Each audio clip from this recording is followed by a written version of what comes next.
Oh yes, today is a quiche day. Not just any quiche, mind, the best quiche I have made ever. Come on, let's see how I get on. 2 key ingredients in today's quiche. There's pancetta, which is one of my favourite cured pork bellies, and Lincolnshire Poacher cheese. Now my cheesemonger recommended this and the taste is amazing. But I'll start with the pastry case. 150 grams of unsalted butter, diced and soft, goes into the mixing bowl, along with a pinch of caster sugar, a teaspoon of salt, and 1 whole egg beaten. I'll set the mixer away on speed 1. While it's mixing, I'll get 250 grams of plain flour and add this a bit at a time. About 4 or 5 should be enough.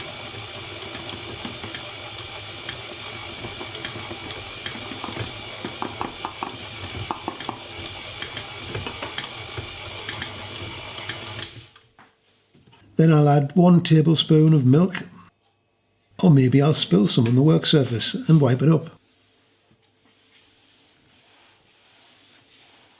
Back to the dough. It doesn't take long to come together, so I stop the mixer and empty the dough from the bowl. I give it a few kneads with my hands and it looks like pastry.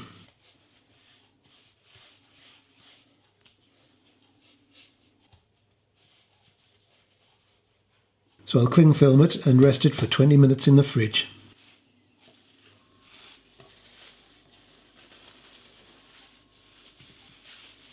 "20 minutes are up and it's time to roll it out.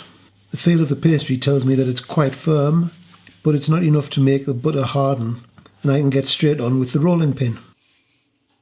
See how I don't use too much flour, apart from on the surface. And as I'm rolling, I try to keep it top half away from me and bottom half towards me, and turning and flipping every roll.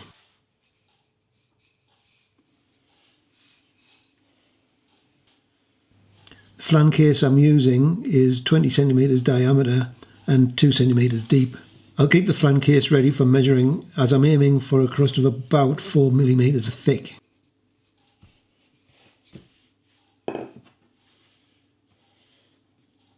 The pastry has a nice texture during the rolling, and I can feel its strength when I'm turning and flipping.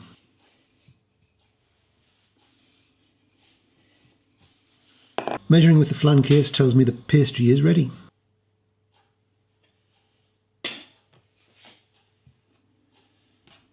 I roll it up with the rolling pin and out into the case.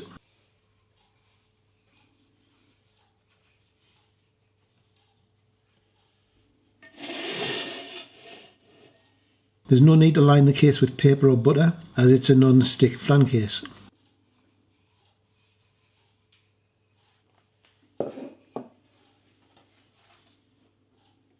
Now I'm helping the pastry fall into the flan case, lifting with one hand and pushing with the back of a finger.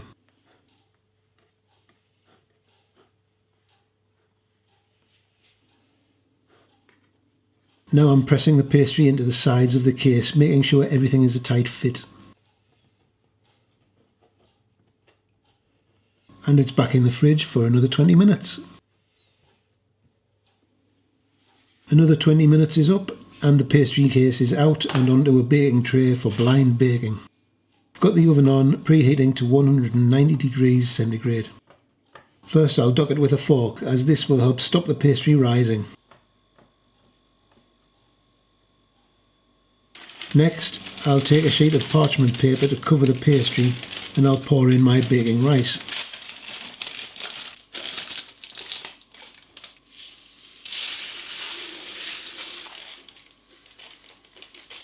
Push it into the sides to make sure all of the pastry is covered. Now it's ready for the oven. Temperature is 190 degrees centigrade. I'll set the timer for 20 minutes. Timer is up and I'll take it out of the oven, reducing the temperature to 170 degrees centigrade.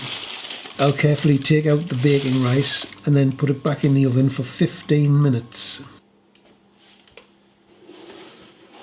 When the timer goes, I'll take the now cooked pastry case out of the oven. And now I need a sharp knife to trim the pastry. I'm using my bread knife, which I know is very sharp. I'll start very carefully, partly to ensure the slicing is clean, and partly because the pastry and tray are both very hot.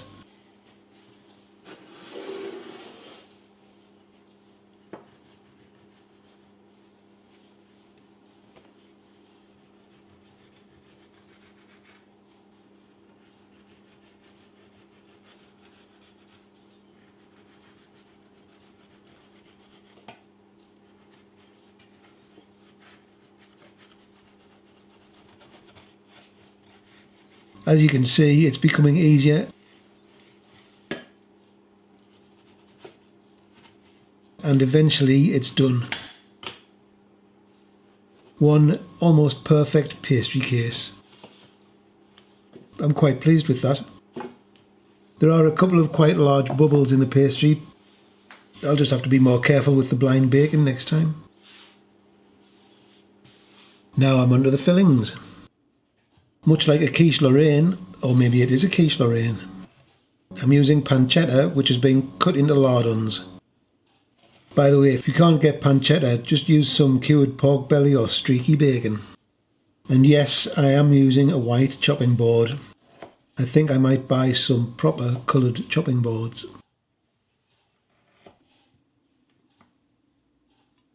You can see how fatty it is, and I'll render much of the fat by frying it in a frying pan.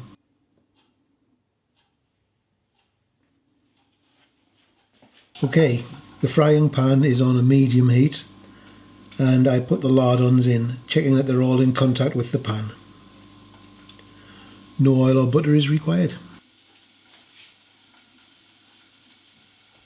I keep checking them and then turn the lardons over to ensure even cooking.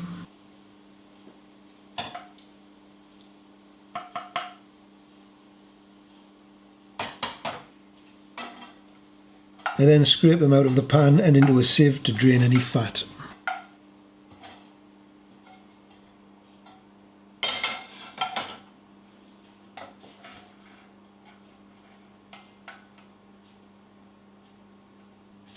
A little extra background flavour now. I'll chop half a small onion and fry it in the fat from the pancetta.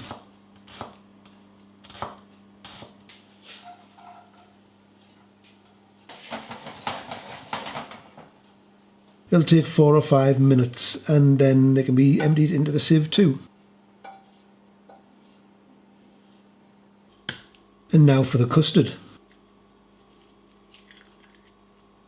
I'll crack 3 whole eggs first and give them a quick beating.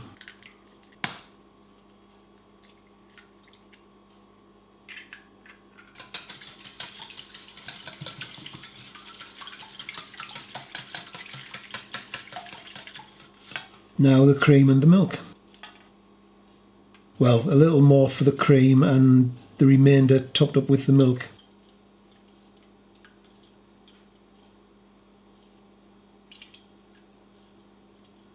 Beat them all together with the eggs.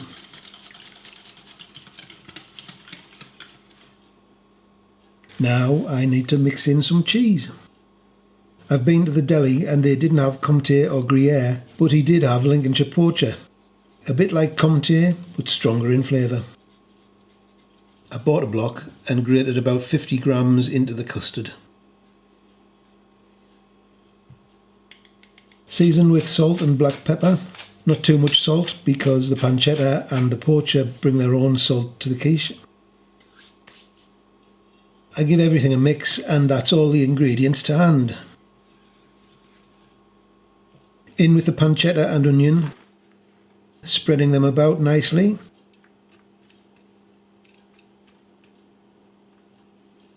And then I pour over the custard, stopping when it looks full.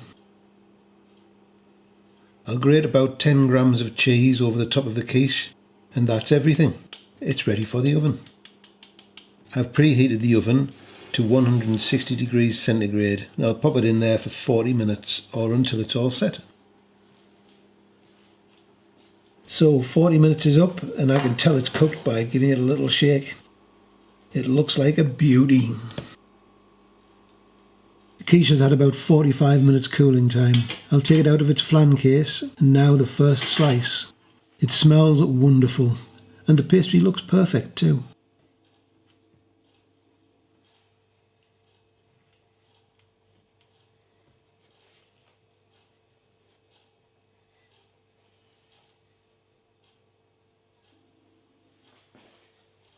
Now for the first bite.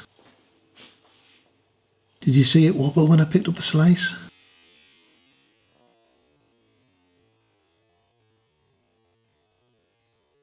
This is going to be so tasty. The pancetta and the poacher are both fantastic. The pastry is short and crisp, and the custard is an excellent texture and flavour. All in all, this is possibly the best quiche I've made yet. Anyway, thank you all for watching, and I'll see you next time.